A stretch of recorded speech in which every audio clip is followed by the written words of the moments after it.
Howdy, this tutorial is going to help you with understanding unknown measurements when you are given two parallel lines with a transversal running through them. So to find out unknown measurement angles or angle measurements, we are going to use our congruency rules or our angle relationships that we've been talking about. So I have two parallel lines, line K and line M, and I have transversal line J running through them.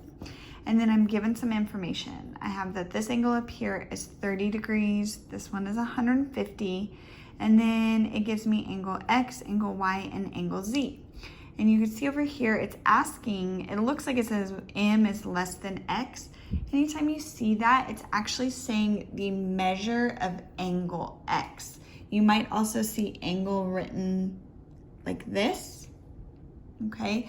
But the M is typically in italics, so it's like a little slanted looking or cursive, and it just means measure. So this is asking me to find the measure of angle X, the measure of angle Y, and the measure of angle Z, okay?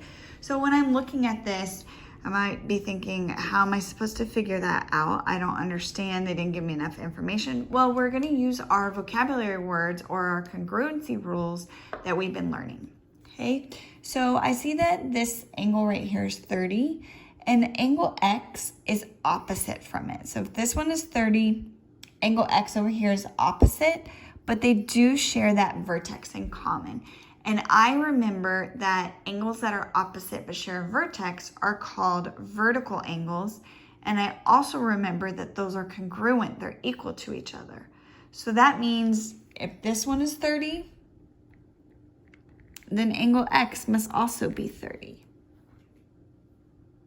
Okay, and then the measure of angle Y, let's see.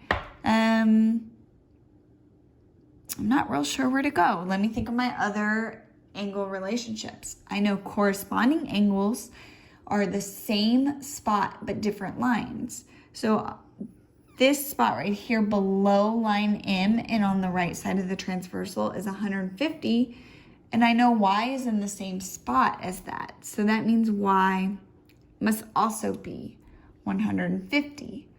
Another way you could have done that is this angle up here, or angle X, they make a straight line, and we know that straight lines measure 180. Okay, so that could have been another way you figured it out. So how am I going to figure out angle Z? Well, there's two ways. We know that angle Z makes a straight line with this 150 right there. So if this is 150, this one has to be 30. But we actually know another vocabulary word as well. Same side interior. So Y and Z are on the same side of the transversal and inside the lines, and they are not congruent.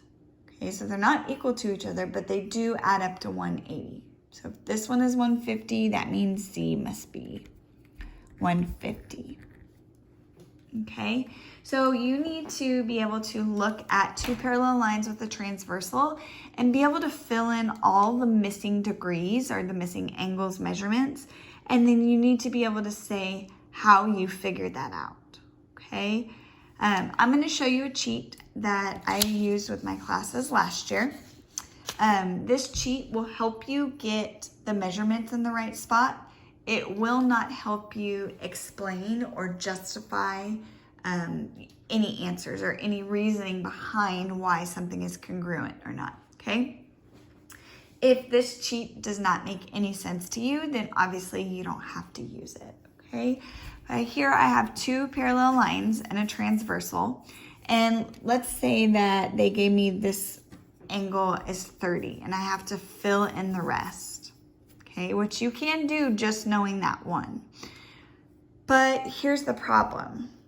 Sometimes for some students, this is a lot of information and they really struggle with getting that information not messed up when they're trying to solve this problem.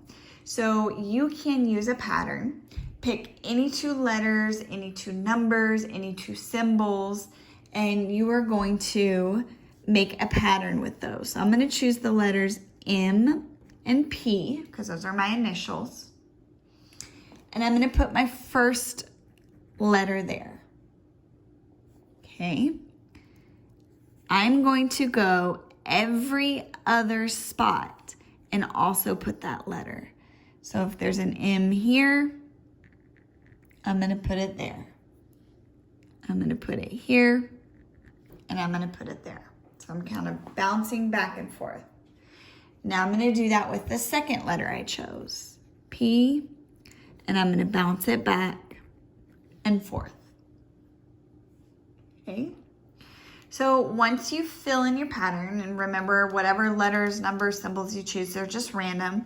But once you fill in your pattern, it's really easy to see. So if up here, this is 30 degrees and I labeled it M, every other angle that has an M is also 30. Okay, so you might not be able to tell me why you might have trouble with your angle relationships, but you can at least tell me that it's 30 if you use this pattern. Okay, so if M is 30, we know P has to be 150 because they have to equal each other. And so anywhere I see angle P, I know that it's going to be 150. Okay, I'm going to do that pattern for you again. This time I'm going to choose shapes. I'm going to choose a star and a heart. So I'm going to put my star in and I'm just bouncing back and forth. And then I'm going to put my heart in. Okay. So then if I told you that this angle was 15, every other angle that I drew a heart in would also be 15. Okay, and that means any angle I drew a star in would be 165 because together they have to add up to 180. Okay, but like I said, if I could have just taught you that, I would have, but you actually have to know the reasoning. It's not enough to just be able to fill this out. The only reason I showed that to you is because at least you'll 100% without a doubt know you're getting the right angle measurements in the right spot, and then that might help your reasoning and it might help you remember, oh, I know that this angle and this angle, I know they're both 165, but I know that because, and then you can go in and fill in their alternate exterior angles, which are congruent. Okay?